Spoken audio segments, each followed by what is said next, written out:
ছোৱালী হিন্দুৰ হওক মুছলমানৰ হওক মাৰ এক প্ৰতিবিম্ব শিক্ষাৰ কথা নাই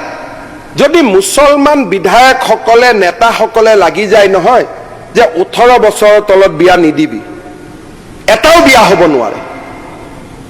কিন্তু মই কোনো এজন মুছলমান বিধায়কৰ আপোনালোকৰ মই ফেসবুক খুব চাওঁ আপোনালোকে যেতিয়া পাব্লিক মিটিং কৰে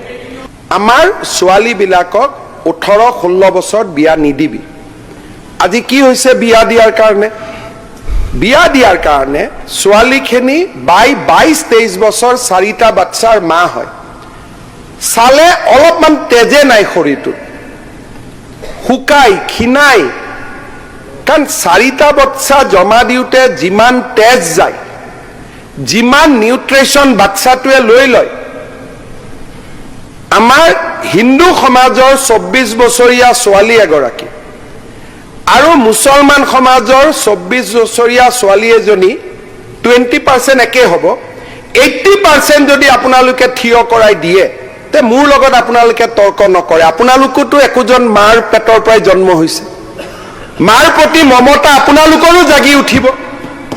আননেসেসাৰি মুক টাৰ্গেট কৰি আছে মই ভাল কথা কোৱা মানুহজনক আপোনালোকে মিটিং বিলাকত কোৱা আৰম্ভ কৰক এটা আপোনালোকে এটা পলিগেমি তথ্য লৈ আহিলে কোৰ তথ্য মই নাজানো আপোনালোকে জানে যে হিন্দুত উইদাউট ডাইভোৰ্স সেকেন্ড বিয়া হ'বই নোৱাৰে আমাৰ অসমত ট্ৰাইবেল মানুহসকলেও দুটা বিয়া নকৰে ট্ৰাইবেলক কেতিয়াবা এই ৰুলত নপৰে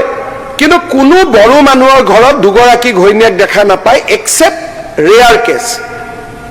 এটা পলিগেমিৰ ওপৰত আমি আইন আনিব খুজিছো